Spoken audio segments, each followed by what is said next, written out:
지난 주일날 우리가 부활주의를 맞이해서 또 교회 곳곳에서 주님의 부활하심, 그리고 그 부활하심은 곧 살아계심이고 그 살아계신 주님 앞에 귀하게 부활절 예배를 우리가 드렸습니다. 이 부활의 기쁨은 단순히 우리만의 잔치가 되어지면 안 되죠. 다른 어떤 것보다도 부활의 기쁨은 우리가 이 성전 안에서 끝나서는 절대로 안 되는 것입니다. 왜냐하면 부활의 주님께서 우리에게 승천하시면서 살아서 역사하시는 주님의 명령이 우리 성도들에게는 있기 때문이죠. 사도행전 1장 8절에 오직 성령이 너에게 임하시면 너희가 권능을 받고 예루살렘과 온 유대와 사마리아와 땅끝까지 이르러 내 무엇이 되리라? 증인이 되리라. 할렐루야. 증인은 법정에 나가야 되는 것입니다. 내 방에 앉아서 나 그거 봤는데, 나 그거 아는데 100번 얘기해봐야 그건 증인이 되는 것이 아닙니다. 증인은 법정에 나아가서 그 재판관 앞에 자기가 보았던 것, 자기가 경험했던 것을 말할 때에 증인이 되어지는 것입니다. 여러분, 우리가 증인되는 것은 교회 안이 아니라 저 바깥의 세상입니다. 여러분들의 일터, 여러분들의 삶의 자리인 것입니다. 그곳으로 나가서 살아계신 주님, 나를 변화시켜 주신 그 주님을 고백하는 것, 그것이 우리가 해야 될 일이죠. 부활의 예배를 이 성전에서 끝나고 그 일주일 동안 여러분들은 그 부활의 증인이 되어 살아가셨습니까? 아니면 단순히 또 지난 주일날 부활주일 예배 드리는 것으로 부활의 기쁨을 나 혼자 우리 성도들만 기뻐하고 끝내셨습니까? 여러분들 어떠셨습니까? 바라는 것은 이 부활의 주님, 그저 우리 안에서만의 기쁨이 아니라 더욱더 나아가서 더 특히 코로나19 방역의 막바지가 되어지고 있습니다. 여러분들 예전처럼 이제는 사람을 만나고 대화하고 나누는 것이 조금 더 수월해졌습니다. 이제는 여러분들 우리가 드러내는 삶, 또 주님의 백성된 제자된 삶을 보여주기가 조금 더 용이해졌습니다. 여러분, 이제 다시 뛰어야 되지 않겠습니까? 다시 더 힘차게 증인되어야 될 줄 믿습니다. 아멘. 아멘. 저는 그래서 기회가 될 때마다 사도행전 말씀, 살아계신 주님, 부활의 주님을 만났던 주님의 제자들이 세상을 향하여 어떻게 뛰었는가, 다시 우리 코로나19 방역의 마지막 때쯤 우리가 다시 이 말씀들을 여러분들 묵상하고 읽어보시면서 나는 어떻게 다시 뛰어가야 될까? 잠시 내가 멈췄다라고 생각이 되어진다면 어떻게 성령님께서 나를 이끄시는 것 앞에 이제는 거부하지 않고 순종할 것인가? 여러분들 그 도전과 그 순종의 역사가 일어나기를 소망합니다. 그래서 오늘도 사도행전의 말씀으로 1절, 2절의 말씀을 가지고 예수님도 우리를 믿고 있습니다 라는 제목으로 말씀을 나누고자 합니다. 여러분, 재미있는 그 드라마의 아주 옛날에 아주 구시대 스토리를 보면 이런 게 있죠. 주인공이 무술을 배웠습니다. 그 무술을 배워서 자기의 부모님의 원수를 갚고자 악당을 찾아가죠. 그런데 그 악당은 연륜이 더 많고 더 오래 싸움을 잘한 사람이라 이제 갓 무술을 아무리 열심히 배웠다 그래도 상대가 되겠습니까? 상대가 되지 않습니다. 그래서 패배합니다. 그리고 그 위기의 순간 악당이 주인공을 죽이려고 하죠. 그때 누가 나타나냐면 스승이 나타납니다. 그리고는 안 돼! 그러면서 탁 앞을 막아서면서 대신 그 악당의 비수를 맞습니다. 탁 쓰러지죠. 그때 제자가 아니 스승님 하면서 탁 부여잡아요. 좀 재밌죠? 재미없으십니까? 그랬더니 그 스승이 제자를 향하여 이렇게 이야기합니다. 나는 너를 믿고 있다. 너는 이길 수 있어. 하면서 죽습니다.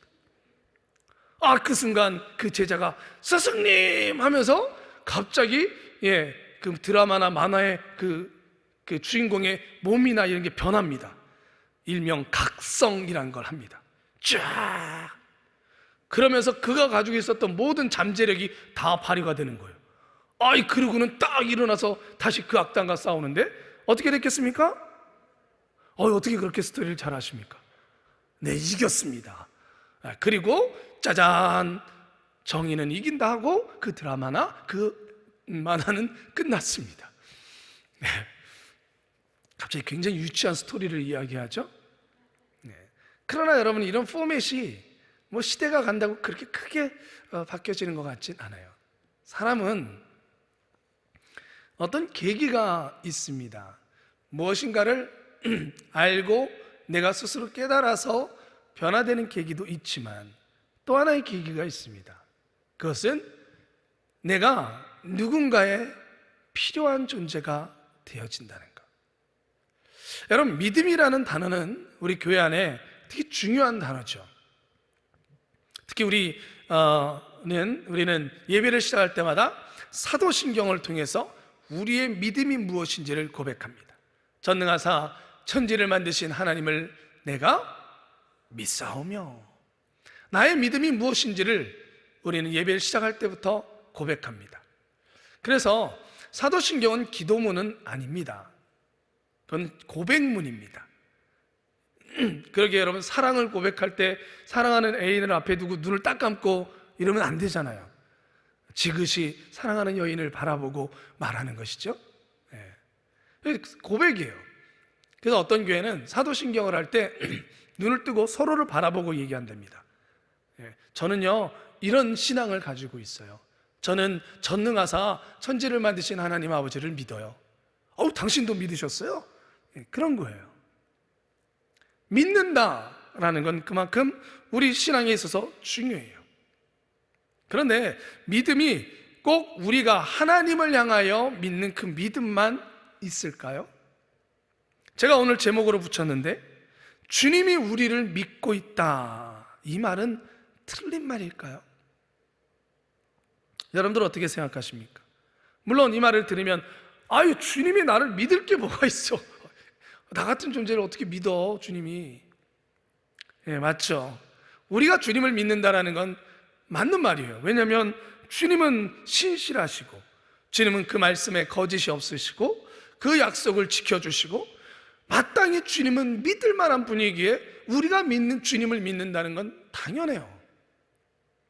그런데 반대로 우리는 안 그렇잖아요. 우리는 주님을 뻔히 주님이 살아계시다는 걸 알면서도 몰래 숨어서 이번 한 번쯤은 하고 불의를 행할 때도 많아요. 거짓을 말할 때도 많습니다. 미워하고 원망하고 다투고, 때로는 욱하는 그것 때문에 관계를 끊어뜨려 버리고, 심지어 우리가 복음을 방해하는 일도 있을 수 있어요. 이런 나를 주님이 믿어주신다? 이건 좀 안 맞는 거 아닌가. 그런데 여러분, 우리가 읽은 본문에는 이렇게 얘기합니다. 2절에 그의 택하신 사도들에게 라고 말씀하고 있습니다. 사도들을 뭐 하셨다라고요? 택하셨다라고 말씀합니다. 주님이 택했대요. 도대체 어떤 사람들이길래 주님의 택하심을 입을 수 있었을까요? 여러분, 예전에 조선시대 때 태종왕 이후로 왕족의 혼인을 간택제도가 생겨났습니다. 예전부터 처음부터 간택제도가 있었던 게 아니라, 간택한다는 건 사람을 모아놓고 선발하는 거죠. 선발, 쉽게 얘기하면 선발 대회를 여는 거예요. 태종왕 조선시대 때 그게 시작이 됐는데, 저희 왕족의 그 사람들을 왕자라던가 세자라던가 그 비를 간택하는 그런 일이 생기게 된 거죠. 간택은 보통 3차례에 걸쳐서 일어났다고 합니다. 초간택, 재간택, 삼간택. 그래서 초간택 할 때는 후보자를 한 30명, 그래서 세자의 비를 간택할 때면 전국에 비혼령, 결혼하지 마세요 하고 그 비혼령을 쫙 내리고, 그 다음에 이제 좋은 사람들의 추천을 받아서 가서 그 사람들을 데리고 왔습니다. 그게 한 30여 명 돼요. 여기서 초간택 때 5명에서 7명을 선택하고요, 그 다음에 재간택할 때 3명을 뽑습니다. 그리고 마지막 삼간택에서 한 명을 뽑습니다.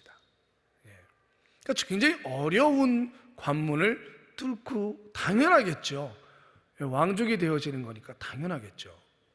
그런데 여러분, 하나님께서, 주님이 뽑으셨대요. 주님이 선택하셨대요.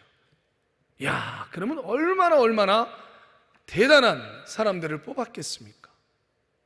얼마나 몇 간택을 해야 되는 거예요? 주님이 뽑는다면.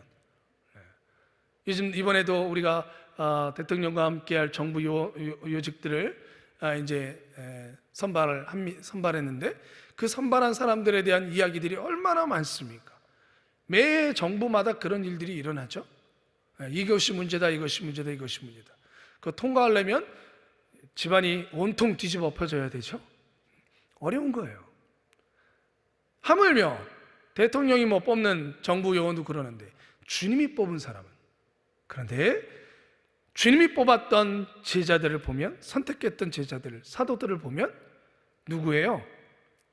갈릴리의 가장 대표적인 사람들은 갈릴리의 비천한 어부입니다. 또한 매국노라고 지탄을 받던, 멸시를 받던 세리도 있었습니다. 매국노라고요. 우리가 알듯이 그 12사도 또한 대단한 사람들이 아닙니다. 주님만이 아니에요. 구약에 하나님께서 선택했던 사람들은 또 어떤 사람들이십니까? 야곱은 온통 거짓말장이의 삶을 살았던 사람입니다.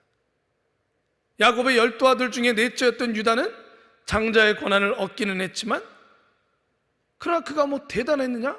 아니요. 심지어 자기 며느리와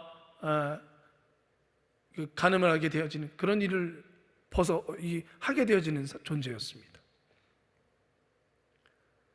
여러분, 마리아는요, 솔직히 예수님을 낳았던 마리아는 그 당시에 깨끗하고 또 지적이고 선하고 착한 여인이 그 여인밖에 없었겠습니까?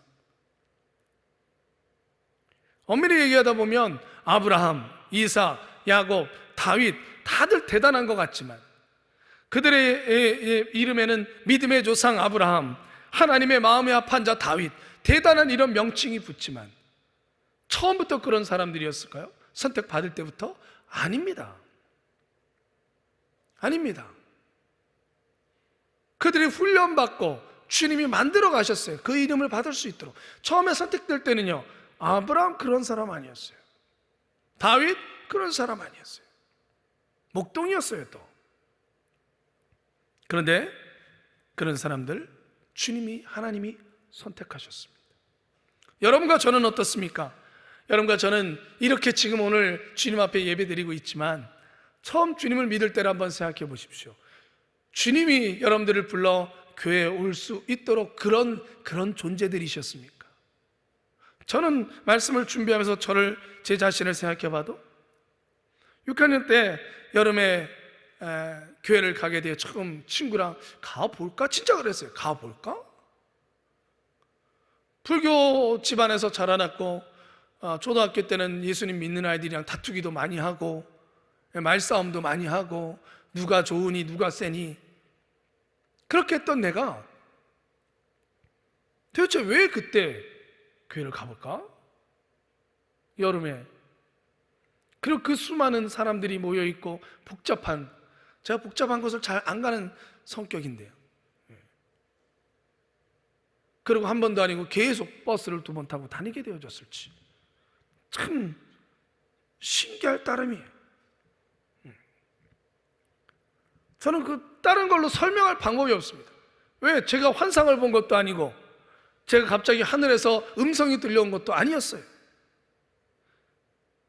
제 생각에는, 제 기억에는 그 길 가다가 그냥 친구, 여의도 순복음교회 전도사님 아들인 애가 있었는데, 걔랑 별로 친하지도 않았는데, 걔한테 야, 나 이번 주에 그냥 너희 교회 갈까? 이게 그냥 시작점이었어요. 뭘까요? 하나님 왜 저를 교회로, 예배로 저를 이끄셨을까요? 하나밖에 없어요. 은혜라. 그냥 제 입장에서 설명할 수 있는 것은 은혜라. 하나님의 섭리라 라고밖에 말할 수가 없어요.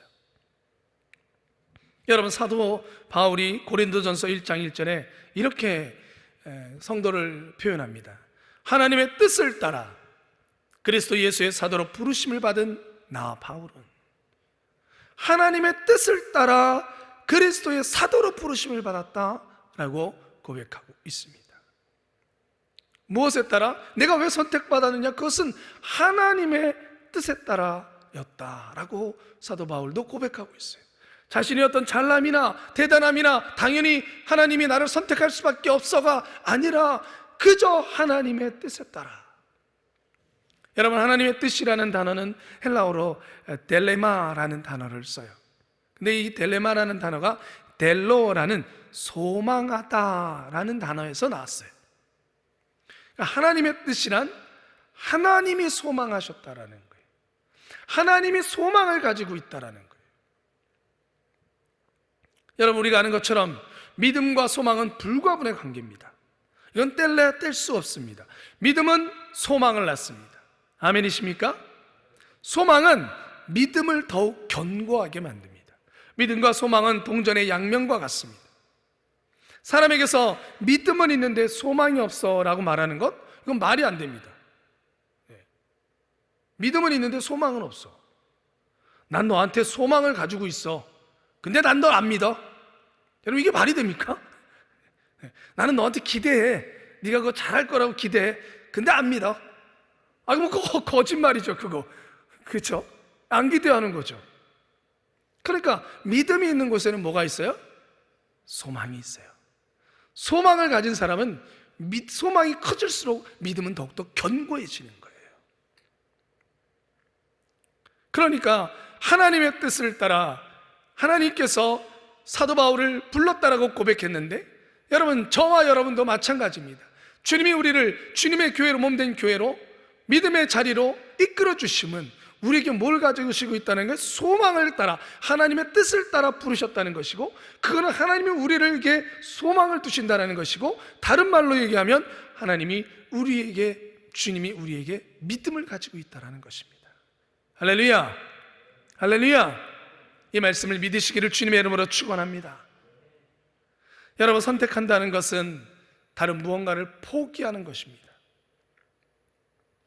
그것에 대한 믿음이 있어야 선택하는 것이죠. 여러분, 저도 물건을 좀 구매할 때 약간 제가 선택 장애가 좀 있습니다. 그래서 뭐 물건을 하나 제가 필요한 것을 구매한다고 그러면 인터넷을 막 뒤져보고, 가게에 있으면 거기에 갔다가 너무 비싼가? 그럼 다시 왔다가 또 며칠 뒤에 또 갔다가 그래도 사야 되나? 제 아내가 그걸 굉장히 답답해합니다. 그런데 여러분, 왜냐하면 많이 있기 때문이죠. 똑같은 것이. 결국은 내가 그래 좋아 이걸로 할래 그러면 나머지의 것은 뭐 했다는 거예요? 네, 내려놨다라는 거예요. 그리고 이것에 대한 무엇이 생긴 겁니까? 그래, 이게 나한테 제일 맞고 지금 나한테 제일 필요한 거야. 그 믿음이 생긴 거죠. 그럴 때 선택할 수 있는 겁니다. 요즘 우리 세상에 이 선택 장애가 저만 있는 게 아니에요. 솔직히 얘기들 해보세요. 그래서 심지어 이 마케팅 회사에서 어떤 일을 했냐면, 특히 이 화장품 같은 경우 너무 종류가 많으니까 사람들이 그것 때문에 갈등하니까 미리 설문조사를 해서 그 사람의 성향을 파악해가지고 세트에다가 모아요. 그 사람 성향에 맞는 것들 다 모아서 당신이 고를 필요 없어요. 저희가 다 골라서 담아드렸습니다. 해가지고 팍스를 해서 보내줘요. 심지어 그것이 여러분 그 계절마다 바꿔가면서, 그러니까 더 이상 그 고민도 하지 마세요 이러는 거예요. 참 대단해요. 이건 고민도 할 필요도 없다라는 거예요. 우리가 고민할게요. 당신은 그냥 편하게 받아서 쓰세요. 선택장애도 이제는 없다라는 거죠. 그러니까 선택할 필요도 없다라는 거예요. 여러분, 스스로 믿음이 있다라는 것, 사람들은 이 믿음이라는 것을 갖기 위해서 참 많이 애를 씁니다. 여러분, 하나님께서 저와 여러분들을 택하셔서 부르신 것은 주님의 믿음 때문입니다. 물론 우리 스스로는 우리가 물건을 선택할 때처럼 그래 믿을만해, 이 부분만큼은 우리 스스로가 봐도 아닌 건 사실이에요. 주님이 나를 믿을만 하지 않는데, 그 말이 나오긴 하지만 그러나 주님께서는 우리를 믿고 있다라는 거예요. 사랑하는 성도 여러분, 하나님을 믿는 것에는 우리는 문제가 없어요. 그런데 우리가 너무 하나님께 감사하며 감격할 수밖에 없는 것은 하나님이 우리를 믿어주신다는 것이죠.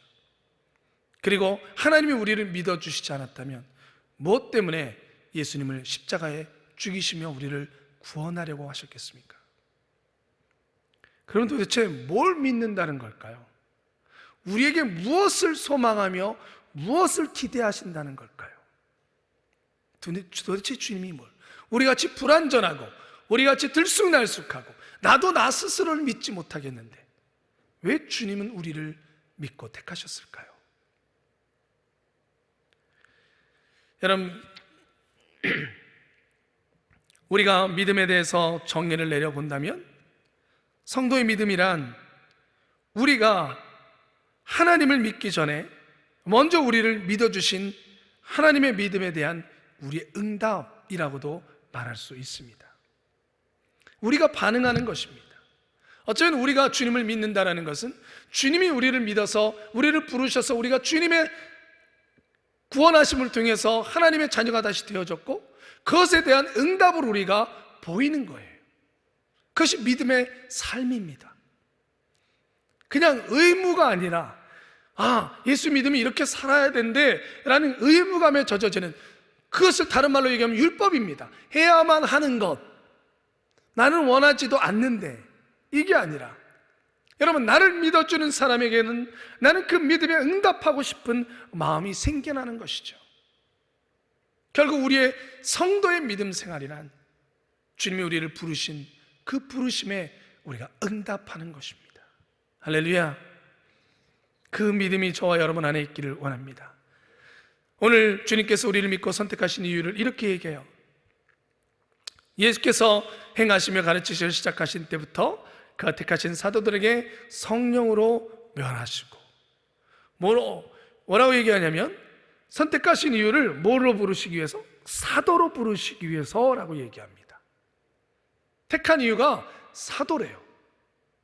여러분, 원래 이 사도는 예수님의 직계 제자들을 12사도, 그래서 직계 제자를 표할 때에 사도라는 말을 씁니다. 그러니까 지금 교회 안에서는 그 예수님의 직계 제자 12명 외에, 그리고 바울 외에는 사도라는 말을 안 붙입니다. 나 사도야 이렇게 하지 않습니다. 그러나 사도라는 말의 의미로서는 우리는 다시 생각해야 됩니다. 사도라는 말은 아포스톨로스라는 단어를 써요. 이 뜻이 뭐냐면 누구에게 사용되는 무리예요. 그 뜻이 어딘가로 파견된 자라는 뜻이에요. 그런 사람을 사도라고 그래요. 그 의미적으로 보자면 보낸 사람이 있고요, 그 보낸 사람의 뜻이 있는 거예요. 그래서 그것을 받들어서 어딘가에 가서 그것을 이루는 사람들, 그 사람들을 사도, 아포스톨로스라고 불러요. 그렇다면 사도란 말이 물론 12제자와 사도 바울까지 사도라고 불려지는 것이 닫혀진 단어이지만 그 의미적인 것을 보자면 여러분과 저에게도 해당되는 줄 믿습니다. 왜냐? 여러분, 우리는 베드로의 제자가 아니에요. 우리는 바울의 제자가 아니에요. 우리는 예수님의 제자입니다. 그러기에 그 예수님의 뜻을 우리도 받아서 행하는 삶을 살고 있습니다.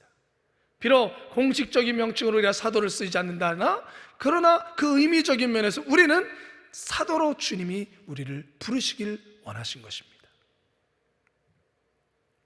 그러기에 우리는 주님의 뜻을 받아서 그 주님의 뜻을 전하기를 원하는 곳에 가서 그 뜻을 행하는 자, 아포스톨로스가 되어야 될 줄 믿습니다. 또 우리를 부르신 목적이 그거예요. 우리에게 소망을 두시는 것이 그거예요. 너희가 사도가 되어지기를 나는 소망하고 믿고 있다. 너희가 나의 뜻을 받아 내가 원하는 곳에 가서 그 뜻을 행할 것을 나는 믿고 있다. 나는 소망하고 있다라고 오늘 사도행전 1장은 그렇게 시작하고 있다라는 거예요. 교회의 시작은 여기서부터 시작되는 것입니다. 고린도전서 1장 2절에 고린도 교회를 향해서 하나님의 교회라고 불렀습니다. 교회를 뭐라고 불렀냐면 하나님의 교회라고 불렀어요. 여러분, 교회라는 뜻이 에클레시아라 그래서 부르심을 받은 사람들이라는 뜻이에요. 근데 이 에클레시아라는 단어는 교회가 처음 사용한 단어가 아닙니다. 그 당시에 예수님 그 신약 성경이 쓰여지기 전에 1000년 전부터 고대 그리스에서 쓰이던 단어가 이 에클레시아라는 단어예요. 그런데 이 단어의 원래 쓰임은 고대 그리스에서는 이렇게 사람들이 모여서 회의하고 토의하는 게 굉장히 많았잖아요. 그래서 도시의 제반 문제들을 논의하거나 관할하기 위해서 구성된 시민 대표단, 그들을 에클레시아라고 불렀어요. 그런데 예수님 사회에도, 예수님 때에도 계속해서 이 단어가 사회에서 쓰여지고 있어요. 그러다가 예수님의 복음을 듣고 믿음의 사람들이 모여서 우리 이렇게 예배드리고 있는데 우리를 하나님의 에클레시아라고 부르자, 그렇게 명명하기 시작한 거예요. 누가? 성도들이 직접. 그리고는 그 정체성, 지금 저 사람들이 모여서 야 니네 왜 모여서 뭐 하는 거야? 왜 찬송해? 왜 예배드려? 뭐야 니네들? 그랬더니 우리는 하나님의 에클레시아야. 하나님의 부름을 받은 사람들이야. 이렇게 얘기를 한 거예요. 하나님께서 하나님의 뜻을 세상에 알리기 위해서 그 문제를 논의하고 그 문제에서 어떻게 살아갈지 이야기를 나누고 그렇게 살아가는 집단이야. 그렇게 정의를 내리며 사람들에게 알리기 시작한 겁니다. 그러니 여러분 생각해 보십시오. 그들 스스로가 에클레시아라고 주장하니까 사회에서 지켜봤겠죠. 니네도 에클레시아야? 그럼 어떤 에클레시아인지 한번 보자 하고 지켜보기 시작한 거죠. 그런데 자기들이 생각하고 자기가 일반적으로 봤던 에클레시아랑 이 에클레시아는 다른 거예요. 그들은 모이면 찬송하고 예배하고 그러면서 하나님의 뜻을 이 땅에 이루기 위해서 가난한 자, 약한 자들을 찾아가고 힘들고 어려운 사람들을 위로해주고 자기 이익을 위해서 했던 그런 에클레시아랑은 다른 에클레시아가 된 거예요. 사람들은 다르게 보기 시작했습니다. 많은 단체를 칭하던 말이 점점점 주를 따르는 자들, 예수를 주 그리스도라고 부르는 자들, 그들의 모임을 에클레시아라고 점점 좁혀져서 확증되기 시작한 것이죠. 왜? 그들이 말하는 대로 살아갔기 때문에, 그 삶의 모습이 보여졌기 때문입니다. 그리고 사회는 그것을 인정할 수밖에 없었던 것이죠. 사랑하는 성도님, 지금 우리는 주님의 선택을 받아 주님의 뜻을 이루는 삶을 살아가고 있는지 다시 이 부활의 기쁨을 맛보면서 생각해 보아야만 합니다. 아까 제가 얘기했던 것처럼 부활의 주님, 그 주님의 뜻을 받은 우리가 이 교회 안에 머무르면 안 되고 바깥으로 나가서 정말 그 뜻을 이루는 자로 살아가는 것. 주님은 우리가 그 일을 행할 것이라고 뭘 가지고 있다고요? 믿음을 가지고 계십니다. 여러분 축구 좋아하십니까? 제가 참 좋아합니다. 근데 우리가 축구 그러면 언제가 생각나세요? 우리나라 한국 축구? 2002년 월드컵. 뭐 대단하죠. 그래서 한 번은 그 이영표 선수에게 인터뷰를 했다 그래요. 여러분 이영표 선수 아시죠? 어떻게 우리나라가 그렇게 잘하게 됐는지 그걸 했대요. 그랬더니 이영표 선수가 이렇게 얘기했습니다. 축구하는 선수들이 자신들의 기량보다 120%, 130%, 진짜 우리 월드컵 때 그랬으니까요. 그 능력을 낼 수 있는 동기가 있다라고 합니다. 특히 자신을 믿고 기용해 주는 감독의 마음을 알 때 그런 능력들이 발휘가 된대요. 2002년도에 그 이영표 선수가 뭐라고 나중에 고백을 했냐면, 프로 선수들은 아무도 눈치채지 못하게 자신의 베스트를 다하지 않을 수 있고 자기 기량 이상의 투혼을 발휘할 수도 있습니다. 이게 프로래요. 못 알아차린대요. 그런데 히든크 감독의 최대 장점은 한국 선수들로 하여금 월드컵 경기 내내 후자, 즉 자신의 능력 이상의 힘을 발휘할 수 있도록 한 것입니다. 11명의 선수들이 경기마다 자기 기량 이상의 투혼을 발휘하고 온몸을 던질 수 있게 한 그것이 히든크 감독입니다. 그 이유는 선수 개개인에 대한 히든크 감독의 믿음이 있었습니다. 그라운드에 나선 선수들은 자신들을 굳게 믿고 있는 히든크 감독을 믿었고 그 믿음에 보답하고자 하려는 마음이 그때 가장 강했습니다. 그러니까 정말 상상도 못했던, 그리고 그 이후에도 아직도 일어나지 않고 있던 일들이 일어났다는 거예요. 여러분, 믿음이라는 건 일방적일 수 있습니다. 그러나 믿음이 쌍방이 되어지면요, 놀라운 힘이 발휘된다는 거예요. 우리가 주님을 믿는 것뿐만이 아니라 주님이 우리를 믿고 있다는 것을 우리가 제대로 발견하고 그것을 여러분들 기도 가운데, 예배 가운데 깨닫게 되어진다면 우리는 그 이상의 힘을, 120%의 힘을 발휘할 수 있다는 것이죠. 여러분, 서울의 양화진, 한강변에 양화진이라고 있습니다. 양화진 건너편에 가면 그 한국 천주교 성지인 절두산 묘지라고 있습니다. 이곳은 대원군이 조선시대 한국 말기에 대원군이 쇄국 정책을 펴면서 당시에 1만 명이 넘는 천주교인들을 참수했던 곳이 그 절두산이라는 곳입니다. 그리고 거기에 천주교에서 이렇게 교회를 짓고 거기서 기념하고 또 돌아볼 수 있도록 만들어 놨습니다. 근데 그 성당 지하에 교육실이 있는데, 그때 그 일에 대한 것을 하는 교육실이 있는데 거기 입구에 현판이 하나 딱 써져 있습니다. 김수환 추기경께서 쓰신 현판입니다. 그 현판의 글귀가 이겁니다. 그리스도는 당신을 믿습니다. 믿음을 가지고 순교했던 그 1만여 사람들, 그 믿음을 김수환 추기경은 이렇게 표현한 겁니다. 그리스도는 당신을 믿습니다. 사랑하는 성도님, 우리는 주님을 믿고 따르고 있습니다. 그런데 주님도 우리를 믿고 계십니다. 주님의 구원의 그 피가 값싸게 쓰이지 않기를 바랍니다. 비록 여러분과 제가 불안하고 때로는 실수도 많고 넘어지기도 하지만, 그러나 그래도 주님은 변하지 않습니다. 우리를 향한 믿음을, 우리를 구원하신 것을 후회하지 않으십니다. 여러분들, 세상에 있던 여러분과 저를 부르셔서 이 교회 가운데로 인도하시고 그리고 성령의 은혜를 주신 것을 절대로 후회하지 않으십니다. 왜냐하면 주님은 우리를 믿고 있기 때문입니다.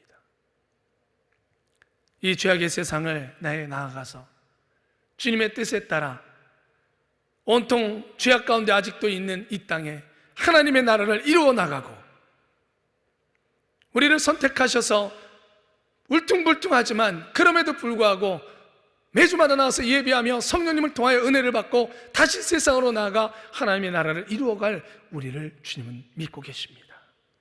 사랑하는 성도 여러분, 우리 그 믿음에 보답하기 위해서 120%의 힘을 내어봅시다. 다시 우리가 이 코로나19 막바지에 든 이때에 다시 무엇인가 꽃이 피고 다시 온도가 올라가고 활동이 시작되어지는 이때에 다시 우리가 세상을 향하여 주님의 부르심을 받고 주님의 보내심을 받은 자로 뛰어갈 수 있기를 소망합니다.